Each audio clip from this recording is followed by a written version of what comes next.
Good evening, Evening. Mr. Mayor and Councilman. Got I'm good news here and to bad bring news. something out of the closet and get it out in the open there. Oh boy. Do it. And it might be good news. I think it's good news. I think it's good news. Okay. Most of y'all probably not aware we had a And more phase copies. 2 with, Got more copies? And the That's what I council said. left. There. On the last two over, I'm sorry. Thank you. okay. We just got done upgrading our wastewater treatment plant. And you just say, what is phase 2 of the wastewater treatment plant project? Then we just completed an upgrade. Go ahead and move it, Tom. Okay. Phase 2 of the wastewater treatment plant was items removed from the current design of the facility. Why were these items deleted?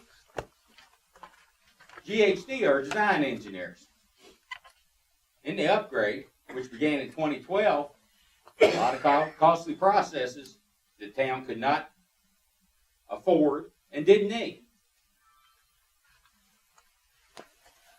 Original cost estimates for GHD's design exceeded $60 million.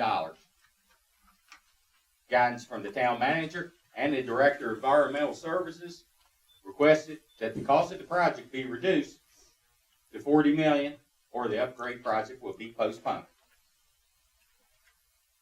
And we had already postponed it a couple years before that due to the economy going south on us back in 2008. The town was challenged to make this much needed project happen. Processes to be removed and slated for the phase 2 project and how this decision was made.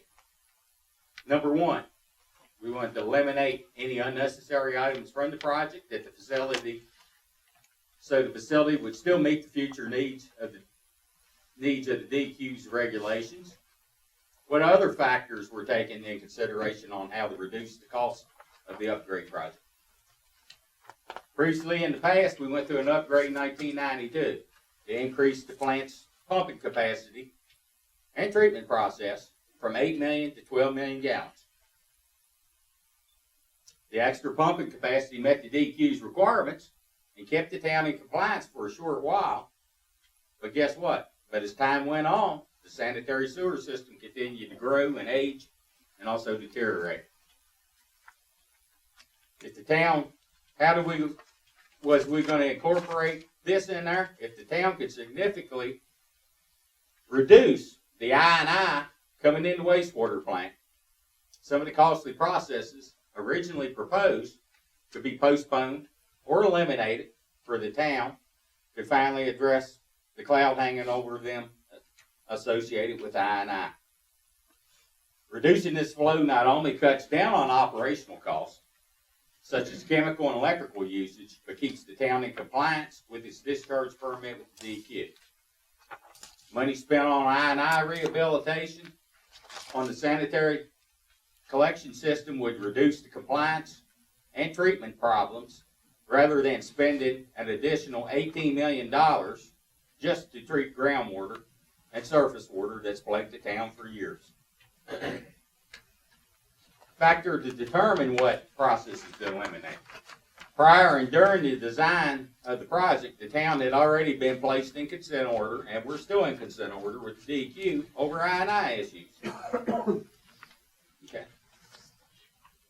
Processes to be removed and slated for phase 2. Keep the existing influent pumping stations as it currently was to pump 12 million gallons a day, and eliminate the proposed piggyback pumping station, which would have increased the plant facility's pumping capacity to 17 million gallons. In 2012, the daily average flow was 3.25 million gallons, and we had 12 million gallons pumping capacity. Other processes to be slated for the phase 2 project. Flow equalization capacity improvements. There was plans for a 3.75 million gallon storm lagoon to be used in high flow events. The number 2 grit removal unit was taken out of it because the plant, the grit unit that was in there put in with the upgrade down there would handle 12 million, And we didn't need it. We didn't need it. So if we could get by, our pump capacity is 12 million, then we only need one grit removal unit, grit chamber down there. The other costly one was the parallel effluent line and effluent pumping station. The existing effluent line to the wastewater plant couldn't handle 17 million gallons. So that meant a parallel line would need to be put in there. And then when we got into a 100-year flood event, when the river would rise, even with this new line put in there, this parallel line, you have to put a pumping station in because the river is putting pressure back against the line. You got to put a pumping station in to pump to get this stuff out there on it, even though the river is a mile away from the treatment plant. Okay, total cost savings from phase one project. By removing these processes, the town saved $16,920 and made the upgrade project take place. None of these processes were Water Quality Improvement Fund grant eligible. We'll get into this a little bit here. Total cost of the upgrade project was $44,500,000. Warren County funded the septic receiving station at $2,450,000. So subtract that off, that's not part of the burden of the towns. The facility received a water quality improvement grant, funded over $13 million of debt that did not have to be repaid back because it was nutrient removal related processes. Okay, the recent plant upgrade costs came to $29 million, and the DEQ provided a 20-year interest-free loan. Okay, I didn't get a very good scan on this, but basically what this is the same language we've always had in our permits with the DEQ, and the regulations have not changed. The numbers have changed over the years, but what it states and says in there, and in that second line there, when you hit 95% your design capacity, which our design capacity is 5.3 million gallons, you are going to come up with a plan and how to schedule and implement it on controlling your flow, lowering it. Now that could be done with I&I, or it can be done with an $18 million upgrade. Okay, Todd. 95% of 5.3 million gallons is 5,035,000.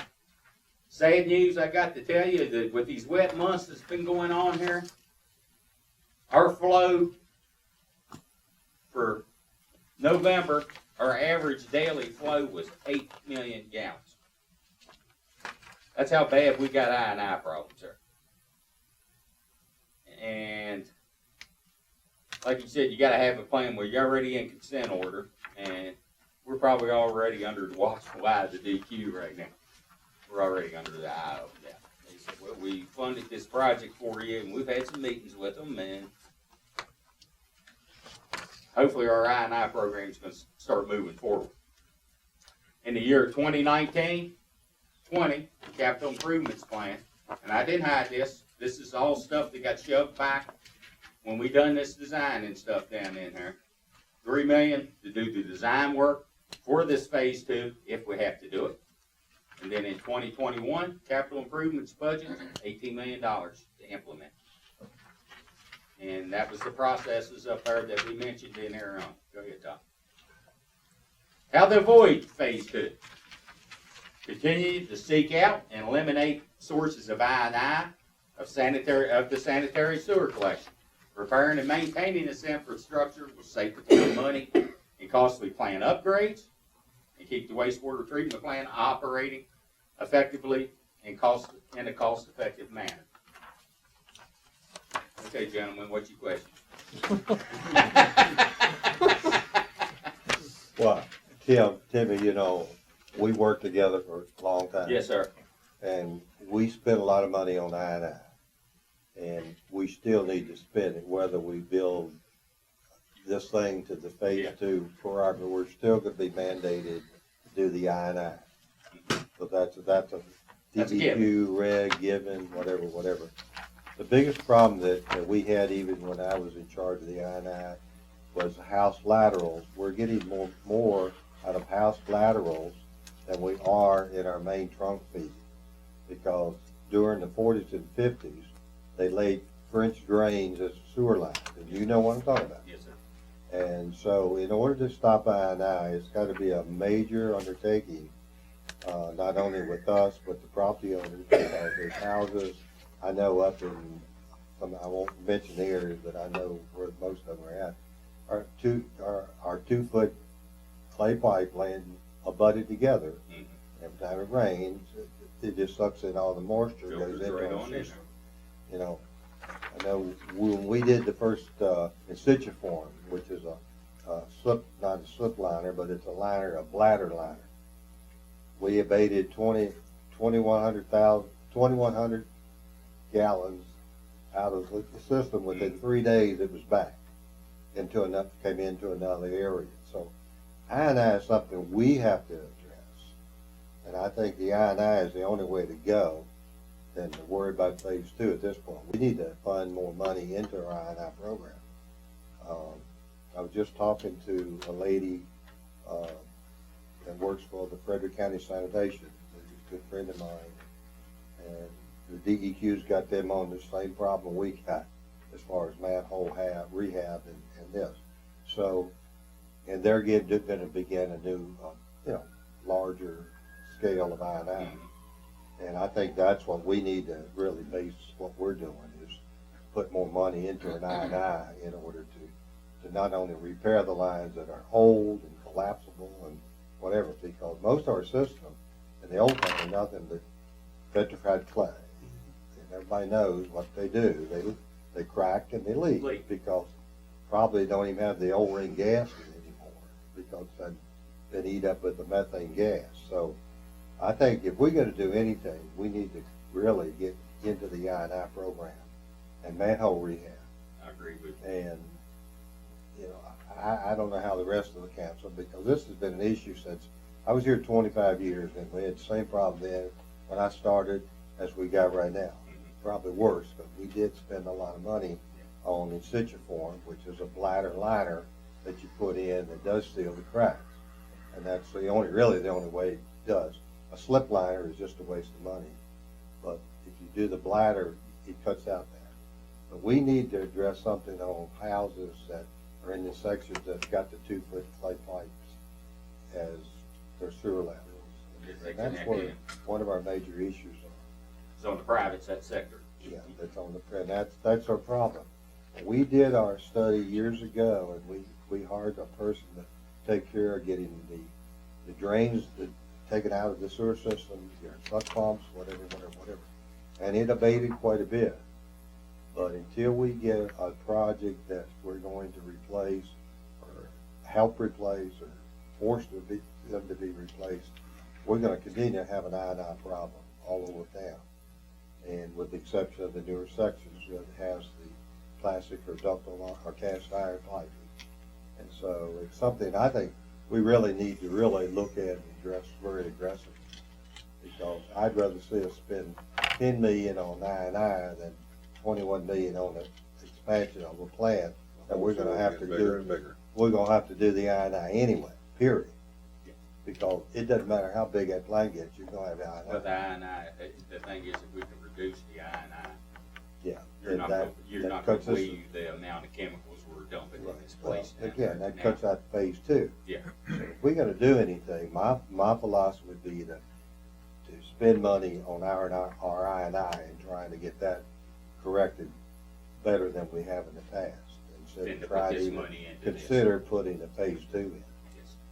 Gene. That's the way I feel. Question for you, with your expertise in public works all the years, how do we search and locate this I&I problem? I know we did in the Well, creeks. they've already done it. They're working on it right now. They're working on some of it right now, and the weather has not helped. We do smoke testing, and if you push pressure on the smoke, You'll see how it they coming do up it. in somebody's It'll yard. come out their yard, it'll come out out their house, wherever, downspouts. you name it. If they it'll tied come out. in, if they tied in, it'll come right out. Because the I house. remember many years From the ago, manhole. maybe 30 years ago, the town had a program where they went in and made sure everybody took their sub pumps and put them into the storm instead of the We sewer. forced them to take their suck pumps out of the sewer system and pump to the outside. And maybe And that's him. something we need to Well, it may regurgitate, be. is let people know that this is costing us money, that they need to shove it out on the ground somewhere where. Well, I don't know. I thought the program worked really well, but you don't know how many went back later and Well, reattached. sure, yeah, the house could have been I sold. wouldn't, Jake? I wouldn't think that today they would be letting people put stormwater in the They sanitary. don't. Well, they don't, but they'll do it You after know, the fact. After the fact, yeah, exactly. That's definitely a no-no. Bill? You've got a pretty detailed plan for, phase two, and then the capital improvement plan. But what I don't see is a plan for the I&I. He's not, I don't do that. Joe, not True. doing that. I'm As just saying, we need, you need the same format. Yeah. As Timmy mentioned, we are under consent order by DEQ due to our I&I issues. We are spending quite a bit of money in I&I. We've got a contract with CHA who's working. We're doing quarterly meetings with DEQ. We can set up another work session to tell you what we're doing with I&I, and we're aggressively, as much as we can, throw money at it. But the whole idea is, and the reason I wanted to bring this project to you, to at least get it on the table for you'll know, is the wet season that we have had this year has put us to that borderline of possibly triggering this phase two. We think we can stay out of the trigger, but we don't know. But I can come back to another work session and get more details to council on what we are doing on I&I and how much money we Well, are it spending. sounds like that's what's needed, because you've already had a developed plan for phase two, and it's in the capital improvement plan. But that piece seems to be the missing link here. Well, Mr. Go Mayor, ahead. again, whatever we do, it doesn't matter whether we do phase two, which is gonna be 21 million or whatever, I think it's gonna be. Or if we do the I&I. And if we don't do the I&I, we're gonna have to definitely do this and then continue to do the I&I.